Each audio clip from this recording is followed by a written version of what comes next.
Okey, Assalamualaikum dan salam sejahtera. Terima kasih kerana menonton video saya yang sebelum ini. Dan seperti yang saya telah janjikan, pada video seterusnya saya akan ceritakan lagi kisah seram pengalaman diri saya sendiri, di mana pengalaman kali ini pula berpindah daripada bilik mak saya kepada bilik nenek dan datuk saya. Mari kita saksikan.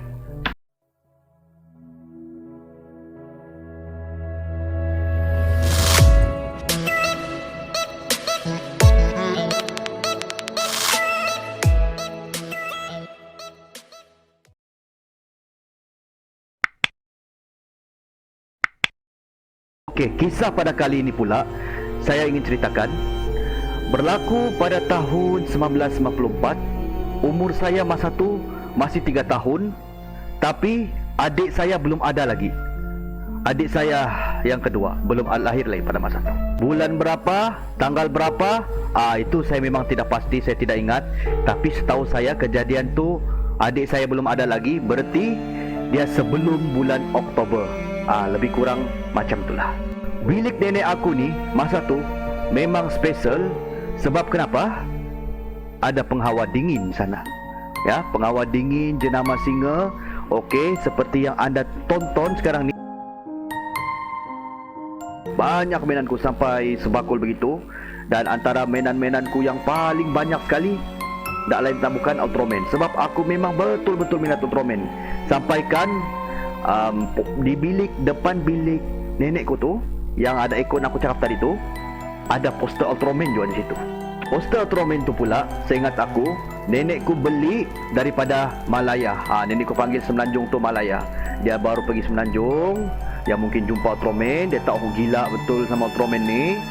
Dia belikan aku poster. Lepas tu, dinding pintu biliknya pula yang jadi mangsa time tu. Selain poster Ultraman tu, nenekku juga ada belikan aku patung Doraemon kecil.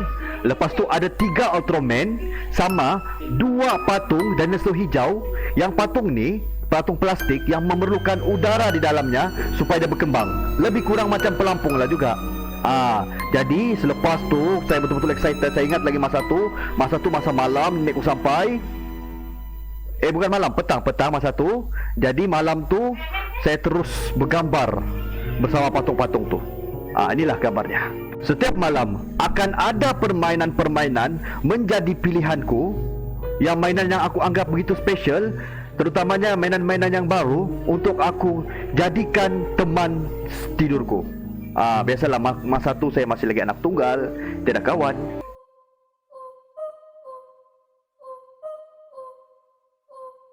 Malam kejadian tu, aku pilih satu mainan dinosaur hijau tu, yang aku cakap mesti ditiup baru dia kembang.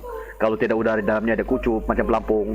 Sama aku pilihlah satu mainan Ultraman yang paling tinggi dalam gambar tu, yang paling besar, untuk jadi kawan tidurku malam tu. Okey, macam biasa aku ni memang selalu tidur sama nenekku yang di bilik ekon yang aku cakap tu, yang ada singa, ekon singa tu. Posisi tidurku setiap malam di bilik nenekku, aku tidur di sebelah kanan nenekku. Jadi mana-mana mainan pilihanku yang menjadi pilihan tidurku pada malam tu, aku letak di sebelah kananku. Ada satu ruang, lebih kurang kalau tak silap, ruang tu memang luas jugalah. Sebelah kanan tu saya letak.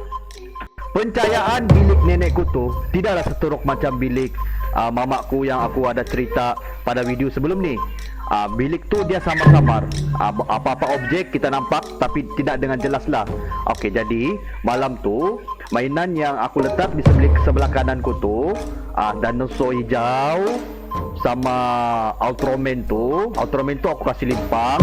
Lepas tu yang mainan warna hijau yang perlukan udara untuk dia kembang tu, aku kasih kempis dia punya udara, aku keluar udaranya. Jadi dia kempis, dia limpang. Jadi aku perhatikan lah patung tu, aku tengok siapa patung tu sama Ultraman tu. Aku rasa macam bestnya ada mainan baru ni. Dan budak-budak naluri budak-budak kan, rasa syok betul dapat mainan baru. Sampai kan sambil tidur pun ditengok lagi mainan tu. Aku tengok saya mainan tu, tengok. Tiba-tiba pula yang mainan yang warna hijau aku cakap tu, yang dinosaur tu yang perlukan udara untuk dia kembang tu, macam ditiup. Macam betul dia ditiup. Dia bangun. Bangun dia, berbangun. Aku tiup betul. Berbangun, dia makin bangun. Bangun. Kamu bayangkan saja. Patung dan nesu hijau tu, sudahlah tiada udara masa mula aku letak. Aku letakkan lagi dalam keadaan melimpang. Dia ditiup. Benda tu ditiup. Seakan-akan ditiup. Lepas tu dia bangun. Dia bangun. Makin lama dia bangun. Jarakku sama patung tu pun, yang time aku tengok patung tu, tak dekat sangat. Jadi masa tu aku tidak rasa takut, cuma aku rasa hairan, rasa pelik. Macam mana boleh begini ni? Siapa yang tiup? Siapa yang kasih bangun dia? Takkanlah dan nesu ni sendiri yang bangun. Maklumlah kan, budak-budak lagi masa tu. Jadi aku cuba kasih dekat kepala aku tengok betul-betul. Benda tu daripada dia cuba bangun, dia mengucup pula turun, macam dah jadi ditiup. Begitu keadaannya. Cuba bayangkan. Jadi sudah dia kembali mengucup, sudah habis sudah udaranya, macam dah sudah ditiup lagi. Aku pun balik pada posisi pertama. Posisi jarak pertama aku tu, yang tak terlampau dekat dan juga terlampau jauh. Aku perhatikan balik, sama juga. Benda tu, patung dan nesu hijau tu, macam ditiup lagi balik. Bangun lagi dia. Begitu lagi dia balik. Nah, jadi lepas tu aku dekat lagi balik. Aku tengok lagi, aku perhati lagi balik. Mengucup lagi dia macam yang sebelum ni. Mengucup. Lama-lama dia terus turun. Jadi time tu aku kurang betul rasa selesa. Start sudah time tu aku rasa macam, kenapa ni macam mengacau aku pula. Tapi aku dah suspek itu hantu masa tu. Dalam pikiranku masa tu, aku anggap mainan tu lah yang buat masalah sama aku. Sampai aku rasa kurang selesa. Pandai pula dia bangun sendiri. Pandai pula dia limpang balik macam seperti sebelum ni. Jadi aku kasih tahulah sama nenekku. Aku panggil nenekku Patih.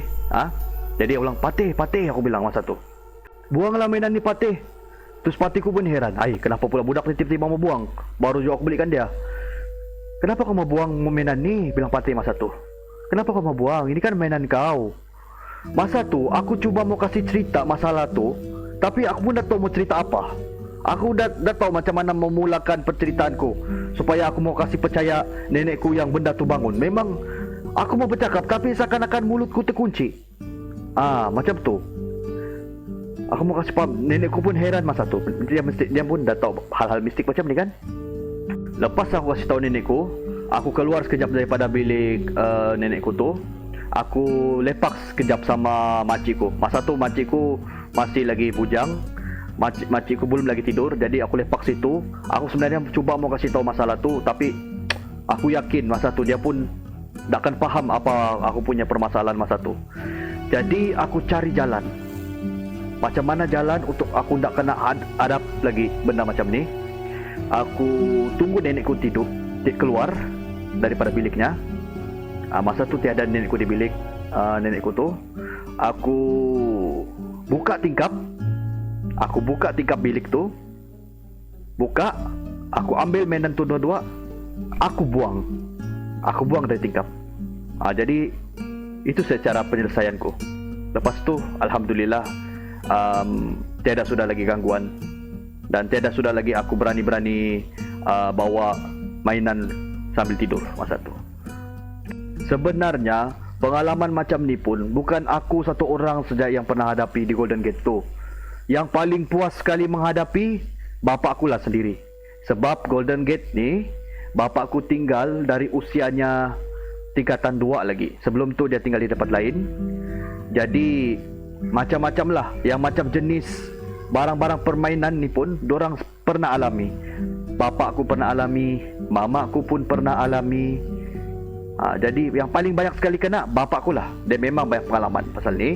Dan pengalaman-pengalaman tu sudah pun diceritakan sama saya berulang kali. Balik-balik cerita. Lepas tu saya balik-balik tanya dengan lebih detail. Dan insya-Allah di video selepas ini saya akan ceritakan pula pengalaman ayah saya. Apa pengalamannya? Pengalamannya lebih kurang macam saya, tapi lebih ekstrim sikit lah berbanding yang saya punya ni. Apa-apapun, saya ucapkan ribuan terima kasih kepada semua yang telah subscribe, yang telah menonton video sebelum ni, yang baru saja mengikuti Malaika Gaming channel ni. Saya ucapkan ribuan terima kasih. Kalau ada salah silap sama saya dengan anda semua yang menonton, harap dimaafkan. Okey, mungkin ada penceritaan saya yang meragukan anda, tapi saya awal-awal bagi tahu bahawa segala penceritaan saya ini berdasarkan ingatan masa lepas dan merupakan kisah benar, memang benar-benar berlaku.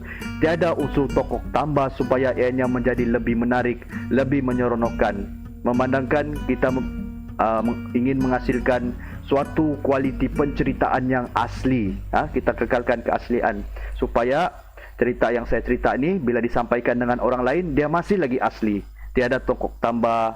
Okey, dan insyaAllah kita akan bertemu lagi. Terima kasih sekali lagi. Assalamualaikum warahmatullahi wabarakatuh.